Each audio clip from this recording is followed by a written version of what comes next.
Hi, welcome to the channel. You're probably asking yourself, why should I watch these videos and who is this guy? Well, if you're new to product management, want to learn about product management, this is a great place to start. If you're an experienced product manager, and maybe you spent the early part of your career primarily in execution, working with engineers, you want to learn more about business, this is a channel for you.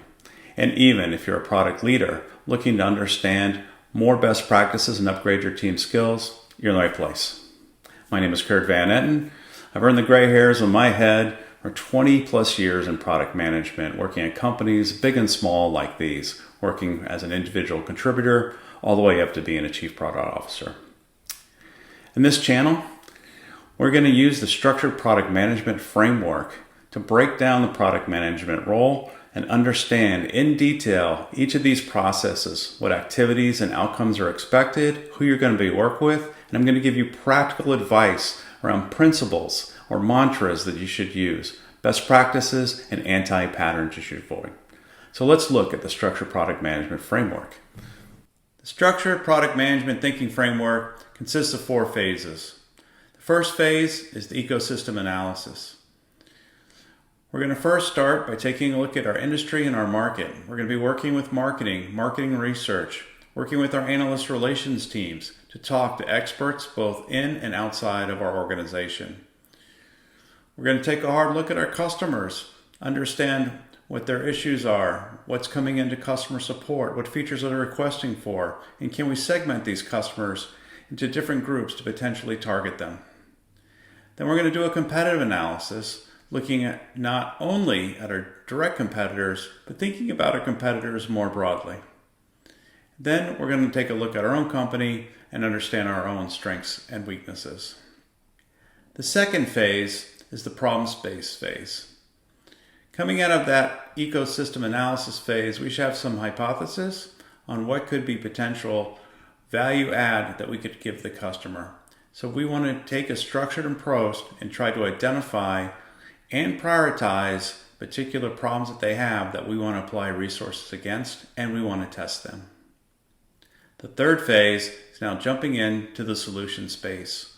Now that we understand the customers and their needs, we can start developing high-level designs, moving forward with a business case to get approval, and then begin planning our execution and monitoring our execution. And the fourth phase is the go-to-market phase.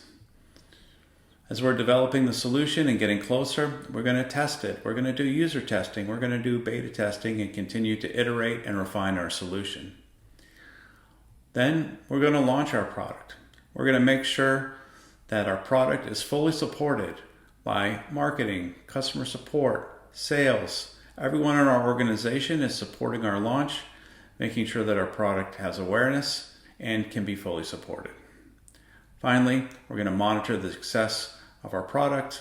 We're going to take a look at all those key results and KPIs that we put in our business case and continually report on them and make refinements. So why do we need a structured product management framework?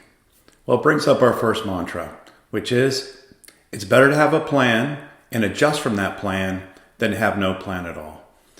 And throughout my career, I've seen this as a very common problem with product management, particularly in these early phases that we're talking about. Because without a plan, you don't know what the task is, when it is complete, what resources do you need, and how much time do you have to do it. So I learned this important lesson very early in my career, and actually not at a technology company. I learned it being part of the United States Marine Corps.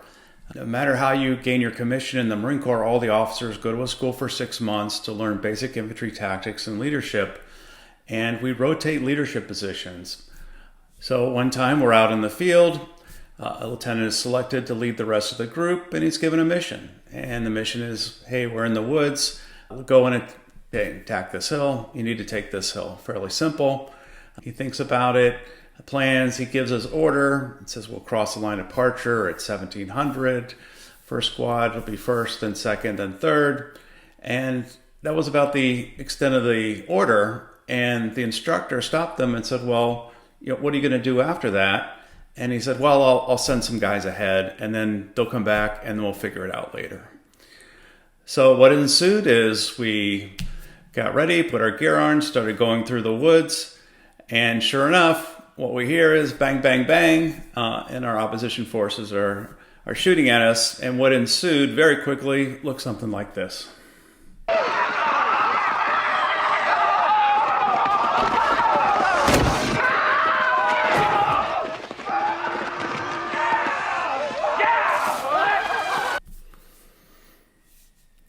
And so the lesson was very well learned, and I give the instructor a lot of credit. It took us literally 30 minutes to put everybody back together to do our after action report, our debrief, and the lieutenant was given his debrief and said, yeah, we didn't really have a plan. So when the opposition started shooting at us, everyone scattered and it was a mess.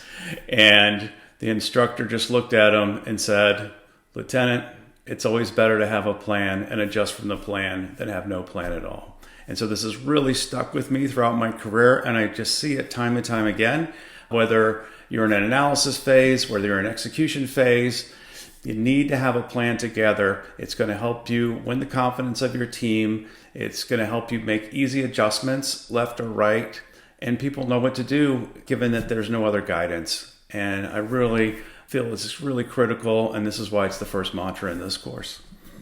So the best practice is to create a project plan. Even if it's a very simple project plan that just simply lists some tasks, some persons, some starting dates, there's plenty of tools out there, but on even having a simple spreadsheet and being able to track that for yourself and for your team is an amazingly powerful thing to do.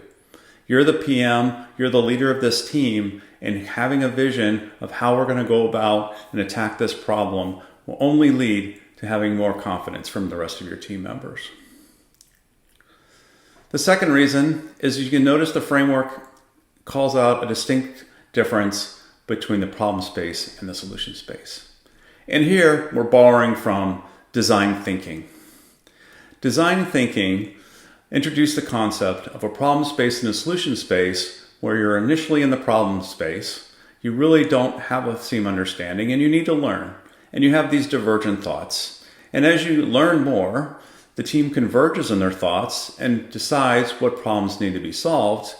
But now you're going to go into the solution space, and the same thing is going to happen again. There's going to be multiple options and multiple ways to solve these problems, and the team is going to have to think through those, prioritize those, and converge on what a solution to be.